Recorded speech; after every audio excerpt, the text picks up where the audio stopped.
Vamos a hablar, como dijimos hoy, anticipamos hace un rato nada más, que la Cámara Baja aprobó el presupuesto 2023 y para hablar de eso ya lo tenemos en línea al diputado nacional Fernando Carvajal. Le damos la bienvenida.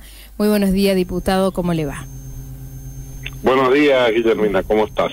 Bueno, finalmente se aprobó el presupuesto 2023, usted también fue parte de eso, queremos que nos comente de qué se trata, cuáles van a ser las distribuciones, las partidas y qué es lo que se aprueba, qué contempla ese presupuesto 2023.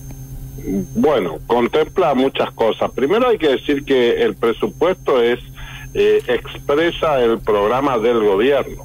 Sí, la labor que le corresponde a la oposición es fundamentalmente de control y de poner límites al que el gobierno plantea. Claro.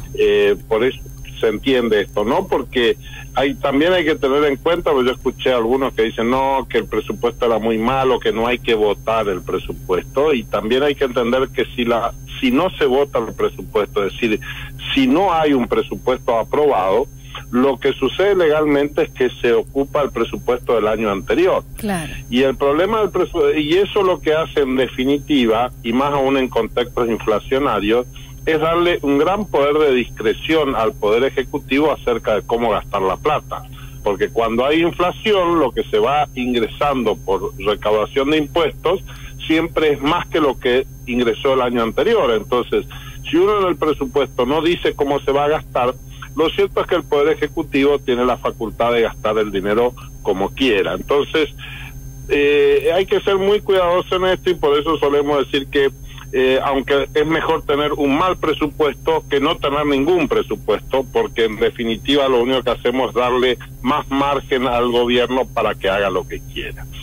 En este contexto se analizó el presupuesto que envió el gobierno, que es malo, no es el presupuesto que a nosotros nos gustaría tener. ¿Por qué es malo, el mayor diputado? Problema que es malo fundamentalmente, te diría, porque si bien todos sabemos que hay que hacer ajustes en el gasto fiscal, en el déficit fiscal, o sea, o hay que mejorar los ingresos o hay que achicar los gastos, la decisión política de a dónde se gasta menos es una decisión que toma el gobierno. Y en este caso el gobierno se equivoca otra vez, o no, depende de la mirada, porque hacen reducción del gasto, por ejemplo, en educación, y la UNAF es un ejemplo de ello, pero no han achicado el gasto en lo que son las empresas públicas, Aerolíneas Argentinas, en los fondos, en los fideicomisos, en un montón de empresas estatales donde no se ha achicado para nada. No es casualidad, por supuesto, que son esas empresas las que maneja la Cámpora y que están pensando más en la caja electoral del año que viene.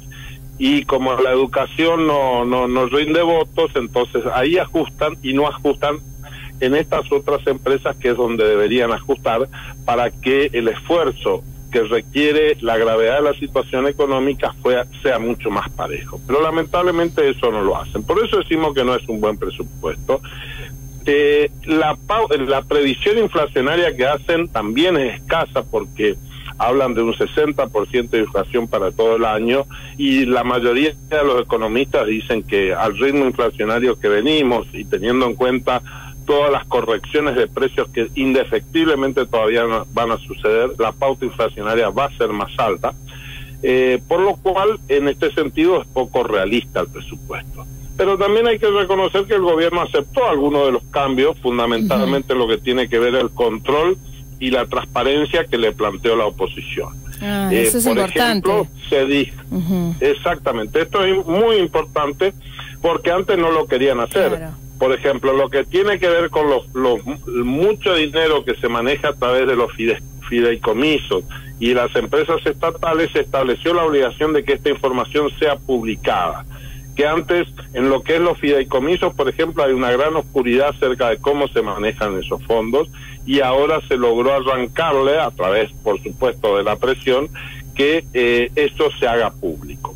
Y también se logró que en caso de que las sumas que ingresan en concepto de recaudación sean más altas que la pauta inflacionaria, es decir, que ingresen más dinero de lo que ellos dijeron que van a ingresar, van a tener que venir al Congreso para que decidamos en el Congreso en qué se va a gastar ese dinero. Qué bien. Entonces, estas cosas son los que hicieron de que, a pesar de que, por supuesto, tenemos nuestras reservas, el presupuesto en líneas generales fuera aprobado.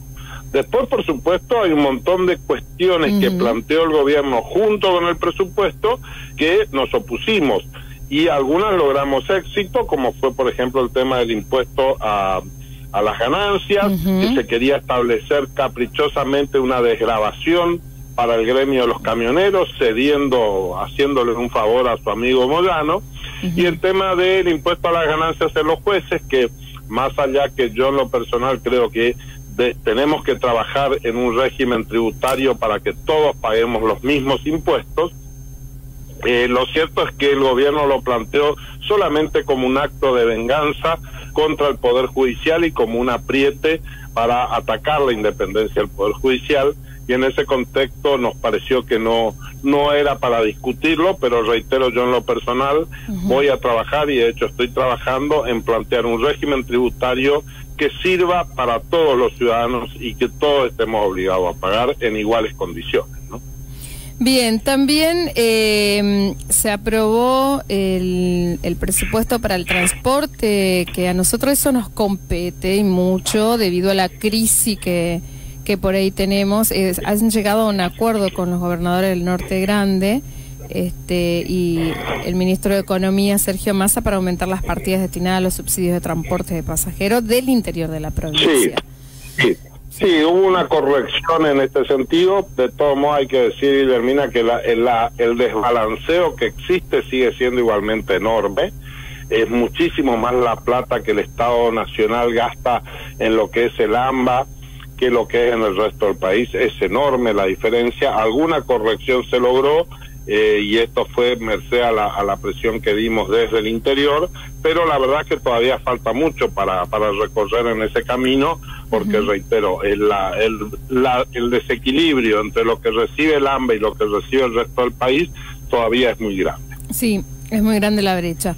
Bien, y también contempla, dice, la etapa 3 del Gasnea, etapa 3, bueno, están los montos, Gasnea 1, 2, acueducto, ramal Ser 25, Belgrano Cargas, o sea, como lo leí como que gracias a la gestión que hace el gobernador de la provincia se logró aprobar esto en este proyecto, en este presupuesto. ¿Qué nos puede decir al respecto de eso? No, mira, estos son programas que vienen hace muchos años. La verdad es que el gobernador, si quisiera preocuparse, tendría que haber logrado ya que tengamos un gasoducto en el NEA.